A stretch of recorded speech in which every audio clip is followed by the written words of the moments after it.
wabarakatuh. Bismillahirrahmanirrahim.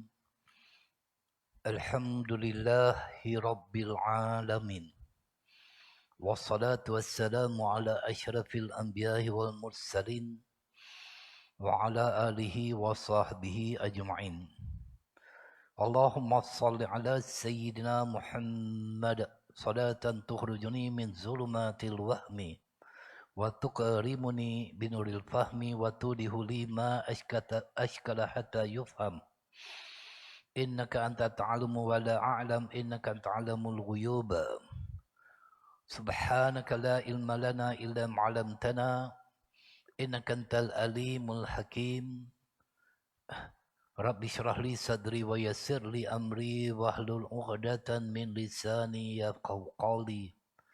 Allahumma yassir wa la tu'assir bitammin bil khair wa la hawla wa la quwwata illa billahil 'aliyyil 'azim.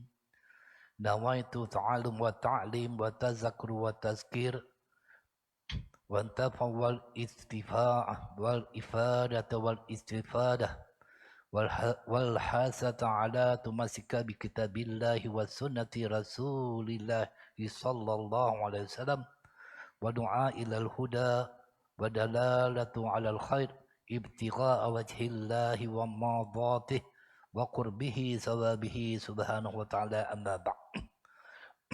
InsyaAllah kita menyambung pada pagi ini daripada perbahasan kitab Qalbun Salim Syarah Penawar Bagi Hati, adaptasi daripada kitab asal yang telah dikarang oleh Syekh Abdul Qadir bin Abdul Muttalib Al-Madili rahimahullah ta'ala, iaitu membicarakan tentang ilmu tasawuf, yang membicarakan juga tentang anggota-anggota yang zahir yang wajib untuk kita memeliharanya. Dan kita masuk kepada bab seterusnya, iaitu fasal yang kelima, membicarakan tentang kemaluan. Baik. Itu di antara 7 perkara yang wajib untuk kita memeliharanya. Kebaikan kemaluan yang berkaitan dengan dunia dan akhirat ada kebaikan, ada keburukannya. Ketahuilah bahawa Allah Subhanahu wa ta'ala telah menjadikan kemaluan untuk beberapa kebaikan dunia dan akhirat. Antara kebaikan yang berkaitan dengan dunia, kalau daripada kitab Penawar Bagi Hati dimulakan dengan akhirat, tetapi di dalam kitab ini dimulakan dengan dunia terlebih dahulu, iaitu merasa kepuasan jima dan boleh bergembira dengan zuriat hasil daripada jima, yakni satu daripada nikmat yang Allah berikan kepada orang yang berkahwin dan sebagainya. Kerana anak-anak adalah perhiasan dunia, hasil daripada hubungan suami isteri selepas mereka itu diijab kabulkan, maka yang diharapkan adalah mendapat zuriat. Zuriat itulah anak-anak perhiasan dunia yang paling besar. Kerana Allah Subhanahu wa ta'ala berfirman, al-malu wal banuna zinatul hayatid dunya. Harta benda dan anak pinak itu ialah perhiasan hidup di dunia. Maka wajib bagi kita itu untuk beramanah dengan anak-anak yang telah pun dikurniakan oleh Allah Subhanahu wa ta'ala. Begitu juga Allah Subhanahu wa ta'ala berfirman, Zuyyina lin-nasi hubbus syahawati minan nisani wal banin. Dihiaskan dan dijadikan indah kepada manusia kesukaan kepada benda-benda yang diingini nafsu, iaitu perempuan-perempuan dan anak pinak. Kerana nafsu ini memang ada pada diri kita. Tetapi perlu kita ingat bahawa nafsu ini Allah cipta kepada kita terlebih dahulu tua, terlebih dahulu daripada akal. Apabila nafsu lebih tua daripada akal, ada kalanya akal akan tertewas dengan bisikan hawa nafsu yang mengajak kepada perkara-perkara yang tidak baik. Maka kalau kita tidak menguruskan hawa nafsu kita, maka kita akan terjerumus kepada perkara-perkara yang dibenci oleh Allah. Nafsu suka tidur, nafsu tak suka mengaji. Nafsu tak suka mengaji ni ramai. Tak suka dia nak mengaji. Mengaji nak buat apa, belajar, dia kata. Itu salah satu daripada cabang nafsu. Nafsu kata tak payah mengajilah, tak payah belajarlah, nak buat apa belajar. Ilmu ni nak buat apa belajar? Semayang sudahlah. Itu nafsu. Ramai orang tertewas dengan hawa nafsu. Dia tak seronok. Sedangkan ilmu ini adalah anugerah daripada Allah Subhanahu Wa Taala yang wajib untuk kita belajar, wajib untuk kita tuntut. Tapi pada akhir zaman ini ilmu tidak diperlukan oleh orang ramai lagi. Orang tak perlu lagi. Dia balik semain subuh, apa dia cari dulu? Roti canai, nasi lemak, teh tarik. Dia tak isi minda dan rohaninya dengan ilmu. Ini yang berlaku pada akhir zaman, yang Allah SWT menyebutkan tentang kejahilan umat pada akhir zaman. Rasulullah menyebutkan. Baik. Kemudiannya antara kebaikan yang berkaitan dengan akhirat pula adalah jalan untuk mendapatkan anak. Kerana anak inilah yang menjadi aset apabila kita masuk dalam kubur besok. Itu sebab wajib untuk kita mentarbiyah, mendidik anak kita. Jangan biarkan anak kita tak kenal agama. Berapa ramai di antara mereka itu mendapat zuriat tetapi tidak mendidik zuriat keturunannya, tak disuruh sembahyang, tak diajar agama, dibiarkan dalam kelalaian. Akhirnya apabila dia masuk dalam kubur, tidak dapat doa daripada anaknya tadi itu. Akhir zaman begitu juga. Berapa ramai di antara anak-anak tidak lagi pergi ziarah ke kubur kedua orang tuanya. Tak ada lagi dah. Malah saya pernah ziarah kubur tuan-tuan. Ada pasangan yang pergi kubur mak dia tak tahu nak buat apa. Nak baca Quran tak tahu, nak berdoa tak tahu. Setakat selfie sajalah. Selfie dekat batu nisan, masuk Facebook. Itu saja. Allahu Rabbi. Pada hari ini. Jadi tuan-tuan besok, yang mana tidak mendidik anak-anak kita dengan ilmu agama, jangan menangislah. Apabila kita dikafankan, apabila mati besok. Apabila mati kita besok, tu imam kata, mana anak? Minta anak jadi imam. Anak kata, minta maaflah, tak tahu nak mengimami jenazah ayah dan ibu. Menangis ayah dan ibu melihat. Semua dia serah pada masjid dan surau pada hari ini. Anak-anak. Mati yang kedua, ibu dan ayahnya, dia kata all paid for. Kita dah bayar dah khairat kematian. Serah ajalah pada masjid dan surau. Uruskan. Anak-anak tak payah buat. Begitu pada akhir zaman ini tergamak anak-anak membiarkan ibu dan ayahnya dimandikan oleh orang lain. Dikafankan oleh orang lain. Kita besok macam itulah kalau kita tak didik anak kita. Anak kita yang kita mandikan pada waktu kecil dulu setiap hari. Kita yang pakaikan pakaian untuk mereka setiap hari. Kita hiaskan mereka ketika mereka kecil. Takkan seorang anak tergamak untuk kali terakhir berbakti kepada kedua orang tuanya, memandikan orang tuanya, menghiaskan orang tuanya dan memakaikan pakaian terbaik iaitu kafan yang berwarna putih untuk kedua orang tuanya. Ini ramai tuan-tuan pada akhir zaman. Kita besok mati menangislah kita. Kalau anak-anak kita itu kita tidak didik dengan agama. Tetapi apabila kita mendapat anak yang soleh, inilah yang kita harapkan. Inilah yang kita harapkan doa daripada mereka. Rasulullah sallallahu alaihi wasallam bersabda, "Tanakahu tanasalu fa inni mubahin bikumul umama yaumil qiyamah." Berkahwinlah dan semoga kamu mendapat zuriat. Sesungguhnya aku berbangga dengan kamu sebagai umatku yang ramai pada hari kiamat.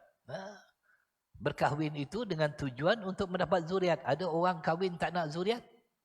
Tak nak zuriat. Apatah lagi pasangan-pasangan muda pada hari ini nak enjoy dulu, tak nak anak.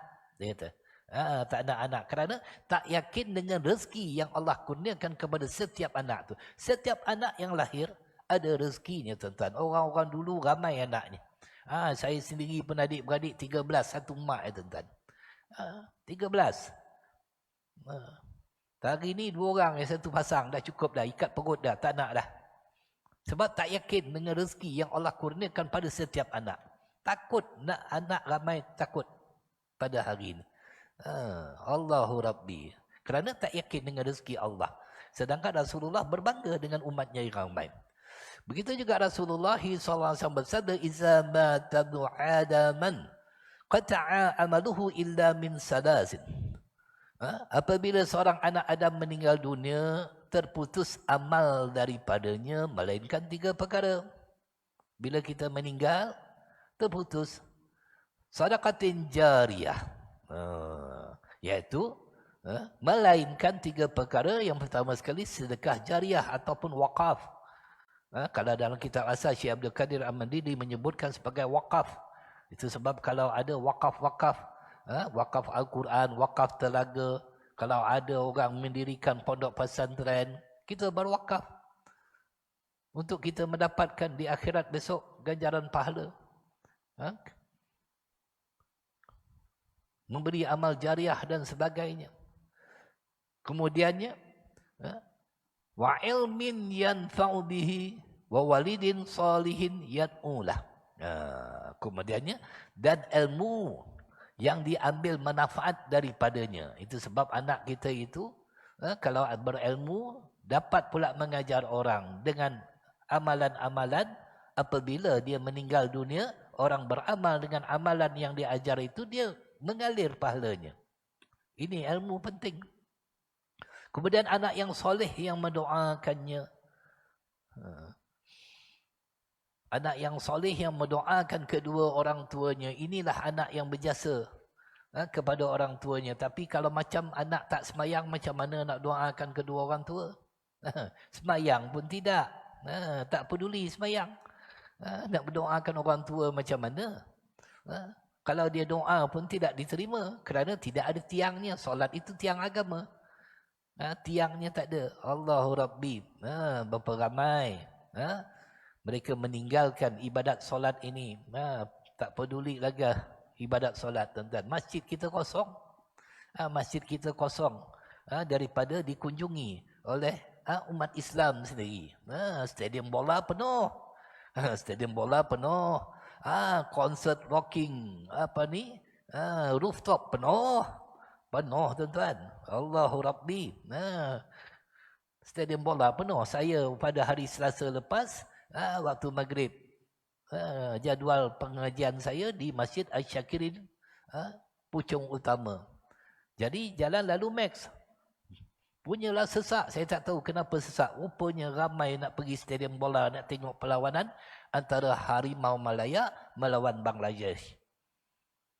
Berebut orang petang tu pergi stadium. Masjid tak nak pergi. Inilah musibah akhir zaman yang Allah akan turunkan bala kepada negara kita. Kalau kita tidak berhati-hati menseimbangkan antara dunia dan akhirat. Begitu juga. Pada hari Sabtu yang lepas saya mengajar di Masjid Al-Mardiyah Taman Melawati. Tak ramai. Tak ramai maghrib. Ni subuh lagi tak ramai lah. Tak ramai ketika itu. Yang ikut pengajian. Yang ramainya ada konsert rooftop. Konsert rocking rooftop. Ramai pergi. 3,000 lebih. Berdiri panjang. Berdiri pula tu. Berdiri. Tengok konsert tu berdiri. Tak ada duduk. Berdiri 2 jam. Berdiri. 2 jam berdiri. Allah. Tengok bola pula. Full time. Kalau ada extra time, tunggu lagi. Kalau seri, penalty, tunggu lagi. Kalau final, sampai ambil hadiah, tunggu lagi. Berapa jam tu tunggu. Tapi kalau pengajian, tuan-tuan, waktu maghrib, kita lanjutkanlah dalam 10 minit, 15 minit lah. Ambil waktu lepas isyak. Ramai orang bising. Sudah-sudahlah Ustaz, kita nak balik dah, nak makan dah, ada urusan dah. Orang tak suka nak mengaji dah. Tak suka orang nak mengaji.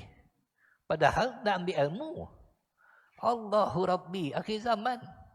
Tak nak pada ilmu. Bila Ustaz ni nak berhenti? Bila nak berhenti, dia kata. Allahu Rabbi. Ini berlaku tuan-tuan akhir zaman. Allah. Maka dengan itulah sedekah jariah. Banyak-banyakkan untuk kita berinfak. Allah kurniakan kepada kita rezeki. Ilmu yang bermanfaat.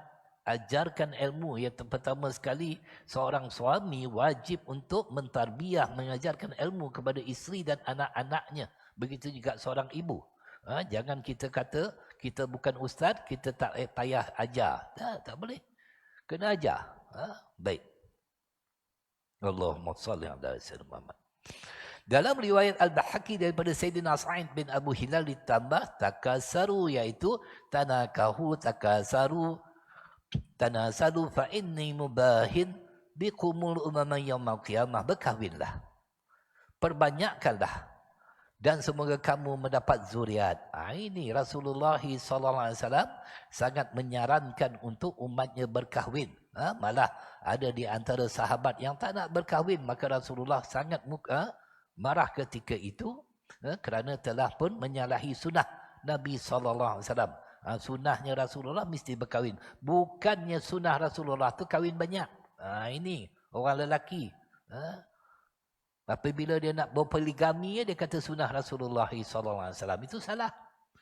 Sedangkan tidak mendidik dengan ilmu agama. Tidak berlaku adil. Maka dengan itu Rasulullah SAW kata kahwinlah dan pinanglah. Kerana Rasulullah SAW pun pernah ditolak pinangannya oleh Ummu Hani radhiyallahu taala, iaitu Faqitah binti Abdul Talib radhiyallahu taala, berasal daripada kabilah Quraisy, keturunan Bani Hashim, yang mana Rasulullah pernah meminang Ummu Hani melalui pakciknya Abu Talib. Tetapi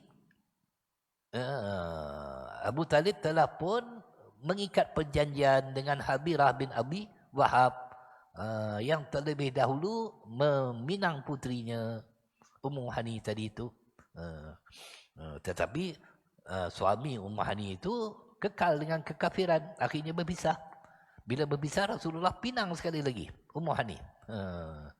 Tapi Rasulullah ditolak pinangannya itu dengan baik oleh Ummu Hani. Dia mengatakan, ya Rasulullah, sungguh engkau lebih aku cintai daripada pendengaran dan penglihatanku sendiri.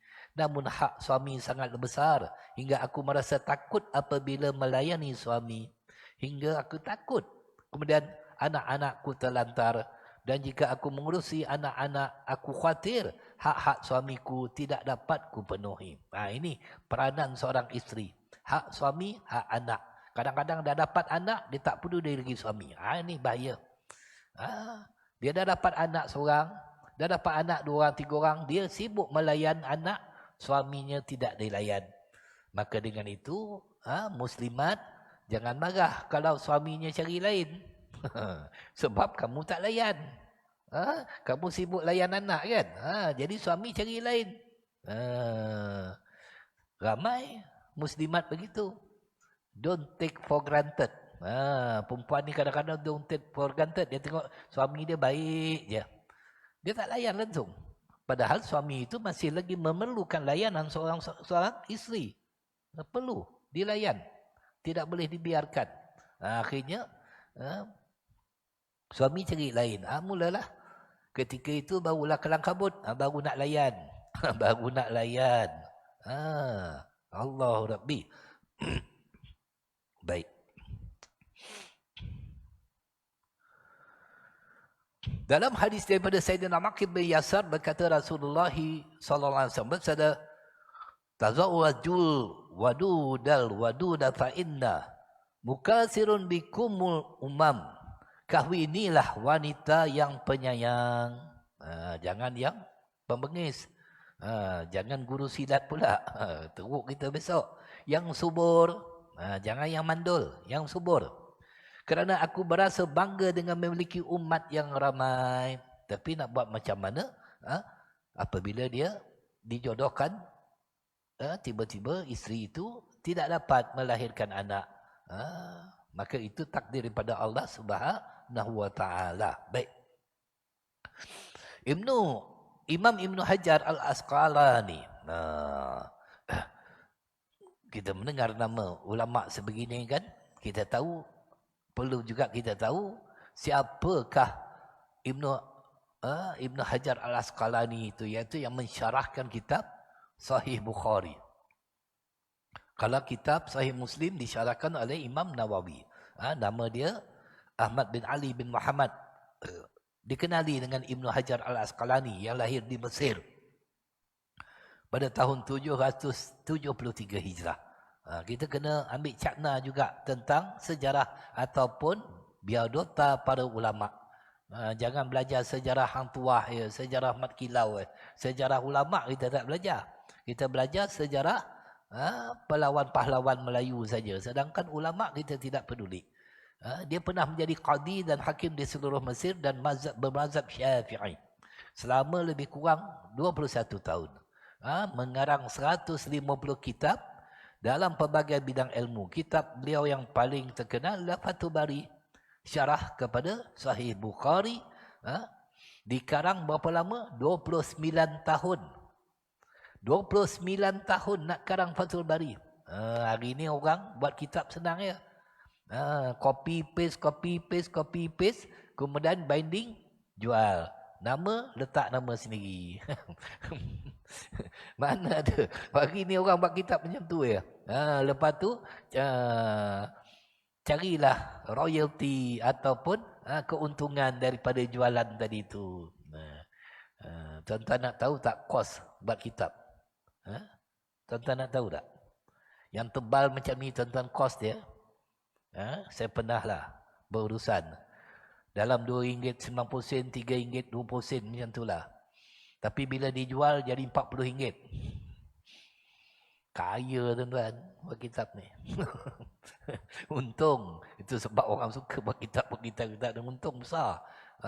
Berlipat-lipat kali ganda keuntungannya. Kos buat RM3.40. Dalam 300 lebih muka surat. Tapi tengok volume lah. Tengok volume. Tidak kurang pada 3,000 volume. Dapatlah kos tu. Jual lah RM35, RM40. Jual. Allah. Nak buat kitab. Untung. Senang ya. Sekarang kan ada Google kan. Boleh Google. Copy paste. Pergi cetak. Tulis nama. Okay, ni saya baru buat kitab tuan-tuan. Mana ada orang buat kitab sekarang ni? Tak ada dah. Semua copy paste ya. Ambil daripada kalam-kalam para ulama. Ambil daripada Al-Quran dan hadis dan sebagainya. Itu sebab dulu-dulunya kitab sangat ikhlas mereka itu. Kitab-kitab dulu kan. Yang nipis-nipis. Kitab-kitab Jawi. Ingat tak? Siapa belajar di pondok tahulah kitab Jawi. RM4 harganya. RM3 harganya. RM2.50 harganya. Nipis-nipis ya. Tapi bermanfaat. Hari ni tebal-tebal. Allahu Rabbi. Saya tak ada buat kitab tuan-tuan. Tapi kita husnuzan lah dengan orang yang buat kitab ni. Mudah-mudahan tidaklah sampai tujuan mencari keuntungan duniawi. Tapi dengan tujuan untuk apa? Tujuan untuk menyebarkan ilmu kitab. Itu bagus. Tapi kalau untuk tujuan duniawi, sekejap keluar, macam-macam keluar kitabnya tu, itu kadang-kadang nak mencari keuntungan duniawi itu tidak ada keberkatannya. Jadi baik. 29 tahun nak karang Fathul Bari. Daripada tahun 813 Hijrah sampailah 842 Hijrah. Dan meninggal pada tahun 852 Hijrah ketika berumur 79 tahun. Itu. Apabila dia meninggal, sampai sekarang orang masih lagi belajar kitab Fathul Bari. Mengalir pahalanya. Allahu Rabbi. Beruntung dia. Jadi dia berkata, dia akan ditulis mendapat pahala segala amal yang baik yang dilakukan oleh anaknya, bukan amal yang tidak baik. Jadi anaknya tu buat amalan yang baik, hasil didikan kedua orang tua, dapat orang tuanya pahala. Tak payah banyak. Ajar Al-Quran sudah kepada anak kita. Ajar Al-Quran kepada anak kita pun diberi ganjaran pahala oleh Allah SWT sebesar-besarnya. Itu sebab ibu-ibu apabila di rumah ada anak-anak, ada cucu-cucu, jangan kita tinggalkan untuk mengajar Al-Quran kepada mereka. Kerana setiap yang kita ajar itu akan diberi oleh Allah Subhanahu Wa Taala kelebihan ibu bapa yang mengajar Al-Quran. Sebagaimana Abu Hurairah radhiyallahu taala menyebutkan bahawa Rasulullah SAW bersabda, apa Rasulullah kata? Ma min rajulin yu'allima walahu Qur'ana fid dunya. Tidak ada seorang lelaki pun yang mengajarkan anaknya Al-Quran di dunia ini, melainkan ayahnya lelaki tersebut itu akan dipakaikan mahkota pada hari kiamat kelak. Allah. Kalau nak pakai mahkota, ajar anak Al-Quran. Dipakaikan mahkota. Illa tuwija abuhu yaumal qiyamati bitaji fil jannah. Dipakaikan mahkota pada hari akhirat, dan dengan mahkota tersebut ahli syurga akan mengenalinya. Yu'rifu ahlu jannah bita'limihi waladahul Qur'an fid dunya. Ahli syurga kenal. Oh, ini yang pakai mahkota ini mengajar anaknya Al-Quran ketika di dunia. Inilah kelebihan mengajar anak Al-Quran. Jangan kita tidak mengajar, tapi kita juga kena belajar. Belajar untuk mengajar anak Al-Quran tadi itu. Baik. Dapat pahala. Baik. Jadi, bukannya yang tidak baik. Dalam beberapa rujukan, sebagaimana yang sempat penyusun kitab ini melihat hadis daripada riwayat Imam Muslim yang menggunakan au. Au ni apa? Atau. Kalau dalam bahasa Arab, au, atau. Iza ma tabnu adaman qad ta'amaluhu illa min salazin. Apabila seorang anak Adam, manusia meninggal dunia, terputus amal daripadanya melainkan 3 perkara, iaitu sadaqatin jariyatin aw ilmin yanfa'u bihi aw walidin salihin yad'ulah, iaitu sedekah jariah atau ilmu yang diambil manfaat daripadanya atau anak yang soleh yang mendoakannya. Ini di antaranya. Baik. Jadi cara mensyukuri nikmat kemaluan. Kita ada kan? Gunakan itu satu nikmat, iaitu pertamanya menjaganya daripada perkara yang diharamkan seperti zina, liwat, dan mengeluarkan air mani selain daripada tangan dan jari isterinya sendiri. Kenapa diletakkan begitu? Kerana di saat isteri kita uzur, isteri kita tidak boleh mendatangi isteri kita. Boleh tak isteri kita memuaskan nafsu suaminya? Boleh. Itu kaedahnya. Keduanya menjaganya daripada perkara yang syubhah, seperti melakukan jima' dalam nikah yang batil. Nikah yang batil yang banyak yang diamalkan oleh penganut-penganut fahaman Syiah.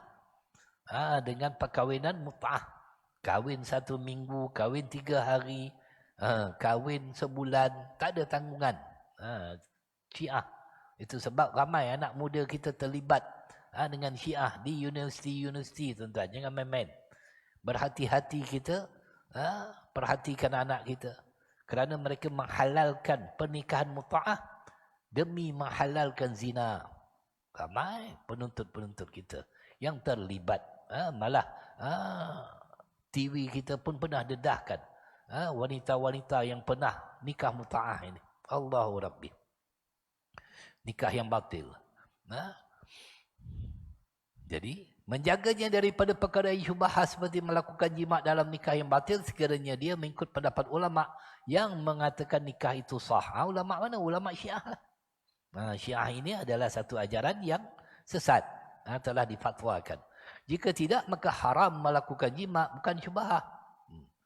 Allah SWT memuji orang yang beriman yang mendapat kemenangan dengan firman-Nya, iaitu mengawal hawa nafsu dengan dipuji oleh Allah. Walladzina hum li furujihim hafizun. Illa ala azwajihim aw ma malakat aymanuhum fa innahum ghairu malumin. Dan mereka menjaga kehormatannya kecuali kepada isterinya atau hamba sahayanya. Tapi hari ini tak ada lagi hamba sahaya. Jangan salah fahamlah. Yang ada di rumah kita tu, kalau ada yang pembantu rumah orang gaji, itu bukan hamba sahaya. Maka sesungguhnya mereka tidak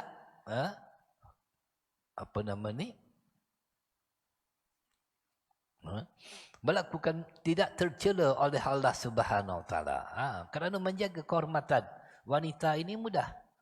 Dia jaga solat, dia jaga sikapnya dengan soal isteri dia dan sebagainya. Kemudian jaga kehormatan, pilihlah ke-8 pintu syurga dia boleh masuk dah. Ini di antaranya. Itu sebab Kalau seorang anak itu apabila dia menjadi anak yang soleh yang ditinggalkan zuriat keturunan, dia bacakan. Paling tidak pun dia baca Fatihah lah. Ataupun dibacakan pahala bacaan kepada mayat, Fatihah kepada 100 orang yang sudah mati. Setiap 100 orang mati tersebut mendapat pahala bacaan sekali Al-Fatihah. Tidak dibagi-bagikan. Ini kiasnya kalau dibaca 2, 3 atau kali. Jadi sedekah dan membaca Al-Quran kedua-duanya bermanfaat kepada mayat. Kita dalam melakukan sedekah niatkan untuk kedua orang tua kita. Baca Al-Quran niatkan untuk kedua orang tua kita. Apa saja kita buat, niatkan untuk kedua orang tua kita, tidak dikurangi pahala kita. Adapun sedekah lebih bermanfaat kepadanya dan sedekah paling afdal ialah sedekah yang paling diperlukan oleh orang yang menerima sedekah. Niatkan untuk kedua orang tua. Baik. Sikit lagi nak. Ketahuilah tidak sempurna menjaga kemaluan melainkan dengan yang pertama sekali menjaga mata daripada melihat perempuan yang haram dilihat. Kerana mata ini akan mendorong hawa nafsu. Dia keluar, dia nampak perempuan cantik, isteri kat rumah jadi mangsa pula. Ataupun kalau dia belum berkahwin, dia melakukan perkara-perkara yang terkutuk dan sebagainya. Sebab tak jaga mata. Tak jaga mata. Itu sebab kalau kita tengok kitab Syama'il Muhammadiyah, Imam Az-Zamizi menuliskan tentang bagaimana Rasulullah SAW berjalan. Rasulullah senantiasa tunduk ketika berjalan. Tidak memandang sana dan sini. Itu sebabnya Nabi SAW diperintahkan oleh Allah supaya memerintahkan isteri-isteri baginda dan seluruh perempuan yang beriman untuk menutup aurat. Hari ini aurat terdedah. Di mana-mana. Kita jalan di mana-mana, tuan-tuan. Tidak ada segan silu lagi. Wanita-wanita kita mendedahkan auratnya. Allahu Rabbi. Seolah-olah tidak ada maruah lagi. Tidak ada maruah lagi. Tidak ada segan silu. Mendedahkan aurat di hadapan orang ramai. Allah. Allah Subhanahu wa ta'ala memuji orang yang menjaga kemaluan mereka dalam beberapa ayat. Sebelum ni ayat dalam surah Al-Mu'minun. Begitu juga dalam surah An-Nur ayat yang ke-30. Qul lil mu'minina yaghuddu min absarihim wa yahfazu furujahum dzalika azka lahum innallaha khabirun bima yasnaun.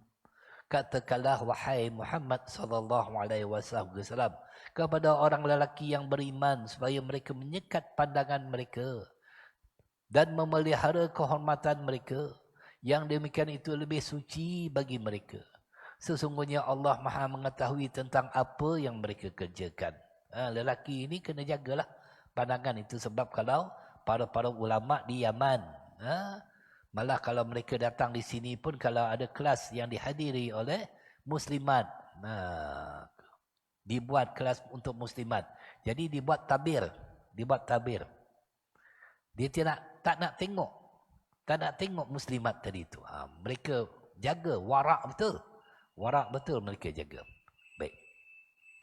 Ayat ke-35 surah Al-Ahzab, Allah SWT berfirman, وَالْحَافِظِينَ فُرُوجَهُمْ وَالْحَافِظَاتِ وَالذَّاكِرِينَ اللَّهَ كَثِيرًا وَالذَّاكِرَاتِ عَدَّ اللَّهُ لَهُمْ مَغْفِرَةً وَأَجْرًا عَظِيمًا.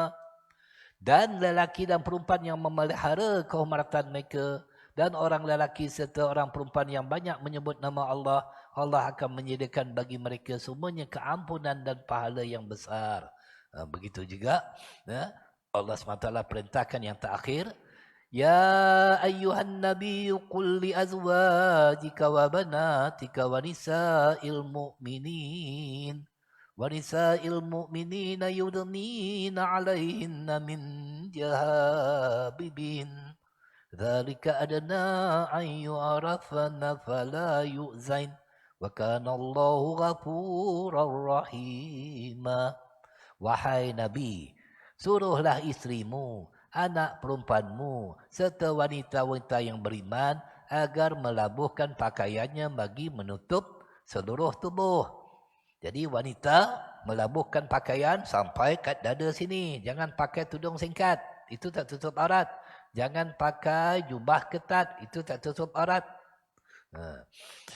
Yang demikian lebih sesuai untuk mereka dikenali. Maka mereka tidak akan diganggu. Dan Allah SWT adalah maha pengampun lagi maha mengasihani. Jadi kita akan sambung perbahasan ini pada waktu dan ketika waktu yang akan ditetapkan pada bulan hadapan untuk penyambungnya, untuk kita melihat pula daripada hadis-hadis baginda Nabi SAW yang menyebutkan tentang perkara ini. Mudah-mudahan yang sedikit kita kongsikan pada pagi ini, tuan-tuan dan puan, akan memberi manfaat kepada yang pertama sekali, kepada diri peribadi saya sendiri dan juga kepada setiap yang mendengar pada hari ini, sama ada didengar secara langsung di dalam masjid ini ataupun secara live yang dibuat melalui FB Masjid Al-Mustaqim. Kita tutup dengan doa mohon rahmat pada Allah dan memberkati majlis ilmu kita ini. A'udzubillahi minasyaitonirrajim. Bismillahirrahmanirrahim. Alhamdulillahirabbil alamin. Wassalatu wassalamu ala asyrafil anbiya'i wal mursalin wa ala alihi wa sahbihi ajma'in.